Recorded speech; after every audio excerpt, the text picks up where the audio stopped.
This is the first in a three-part lecture on meritocracy.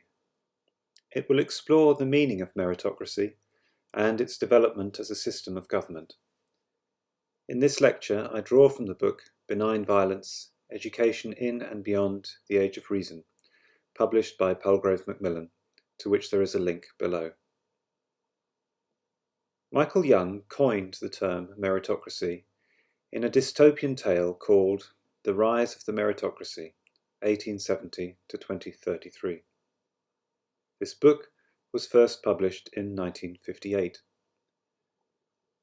Michael Young's dystopia was intended to inspire reflection on the folly of meritocratic life. Whilst it may have succeeded in this respect when it was first published, I think the book no longer has such potential. Indeed, the word Young coined, meritocracy, has since been transformed from a pejorative term to a positive ideal, invoked by political leaders such as Tony Blair, much to Young's later regret. In The Rise of the Meritocracy, Young argued that meritocracy would only perpetuate inequalities, and to some extent his predictions were correct. Today, British inequalities in earnings are stark, both in comparison to other similar countries and when viewed against the conditions prevailing in Britain, say 30 years ago. But Young also predicted a gradual coalescence of classes along the lines of intelligence. This certainly has not happened.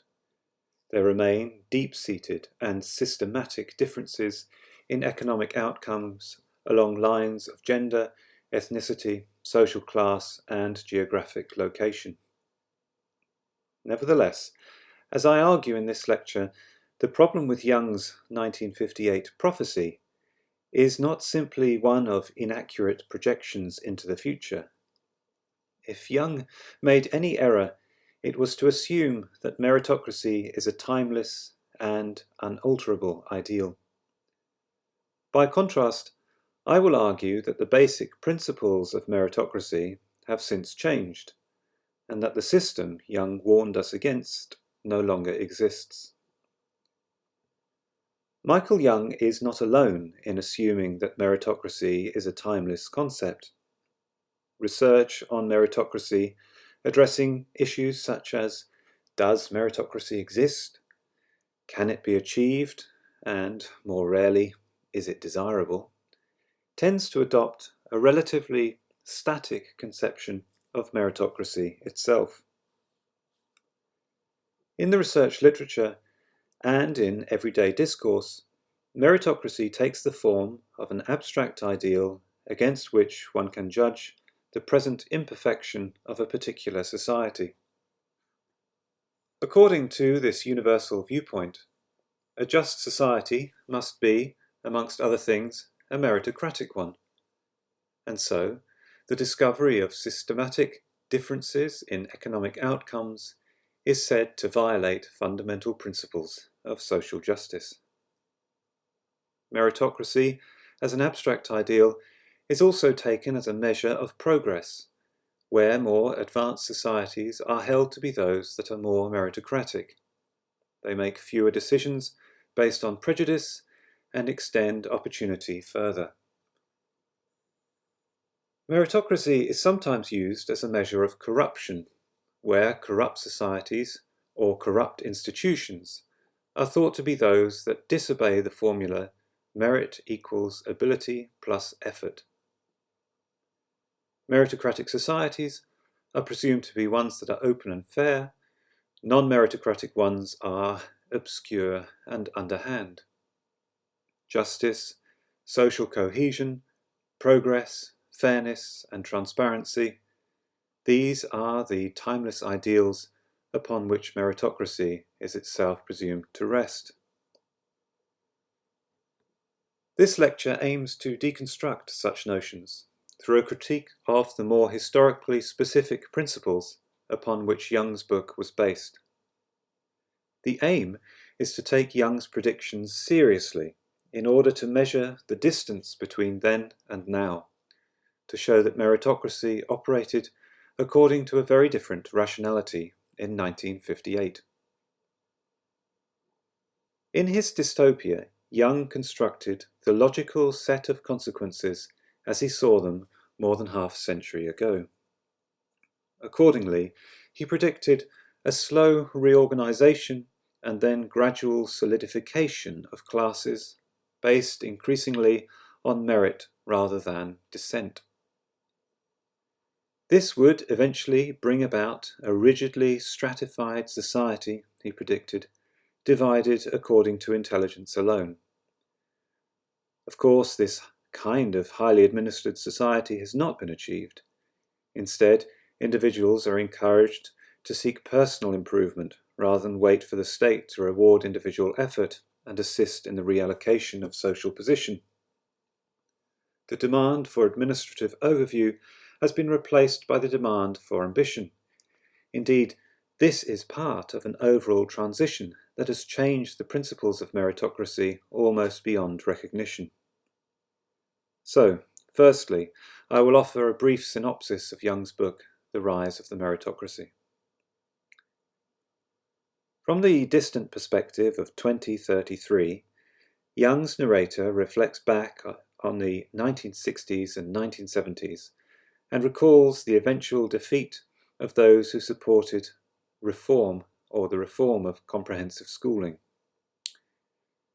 This defeat was a victory for the meritocrats who, according to Young, were quick to argue that sentimental egalitarianism would only ever encourage mediocrity.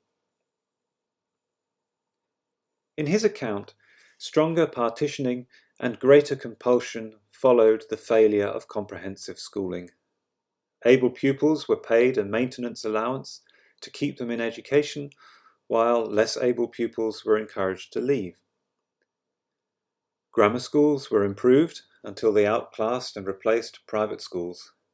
Most importantly, intelligence tests were developed and extended as the main administrative machinery.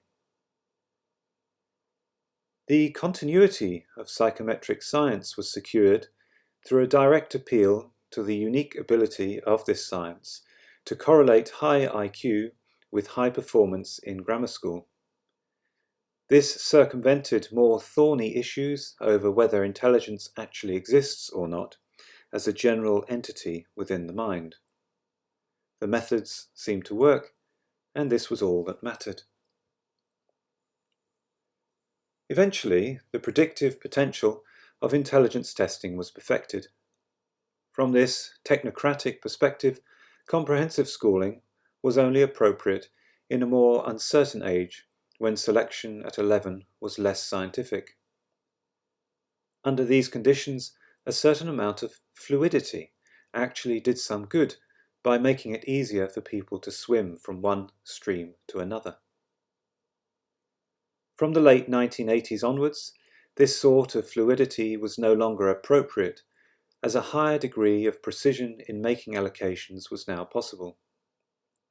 Intelligence was measured every 5 years in order to check predictions and effect small corrections, and yet, with time, even this procedure would be abandoned. Gradually, predictions made during childhood became so accurate that regular retesting throughout life was dropped. In 2000, the reliable age for making predictions was 9. In 2015, the reliable age was 4. In 2020, it was 3. The entire course of education from nursery to university could be divided into a hierarchy of progression routes, each beginning in infancy. Segregation according to intelligence would now be complete. The old institutional model of protracted and incremental workplace promotion, from floor cleaner to executive in 20 years, say, was also gradually abandoned. As industry began to recognize that recruits at 15 or 16 could no longer work their way up through the company, being now of a uniformly inferior intelligence, higher positions were recruited for directly from those attending higher education. Whilst direct recruitment such as this was an advance on the old model of workplace promotion, it nevertheless resulted in hectic competition. Companies descended upon grammar schools and universities in order to scout for the best brains, siphoning them off before their education was complete, with the promise of generous salaries. At this stage in meritocratic development, competition was at best a necessary evil, one that must remain subordinate to the well-planned distributive ideal. Eventually, highly administered societies will remove the need for competition.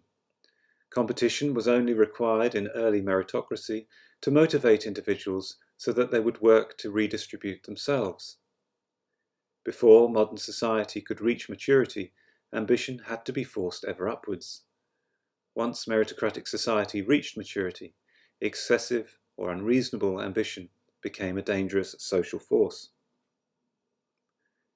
Despite the gradual perfection of administrative machinery in Young's book, there nevertheless existed seeds of social discontent within the explicit distributive justice of the new order. In previous times, individual economic and social fate could be blamed upon circumstance. If only my life had been different, I would have been rewarded. I would be in a different situation, was the old lament. In early meritocracy, it was possible to blame circumstance and not oneself. This resulted in a strange sort of inner peace, a type of personal contentment that persisted alongside calls for greater equality. The old system was unjust because it was unjustly unequal. In the new, more advanced meritocracy, social position was the direct expression of ability plus effort, a formula that was now objectively defined and completely explicit. Individuals had to accommodate themselves to the fact that their social status was a direct expression of their intellectual worth. The system was now just because it was justly unequal. As the narrator's account draws to a close, we find that this new stage in the ascent of society is, nevertheless, under threat. Social unrest is on the increase, and, as we discover, revolution is near. It seems that the ascent of society was destined to falter, for apparent justice is at times harder to bear than injustice. And this is a situation that, if left unchecked, will lead the less intelligent classes to revolt.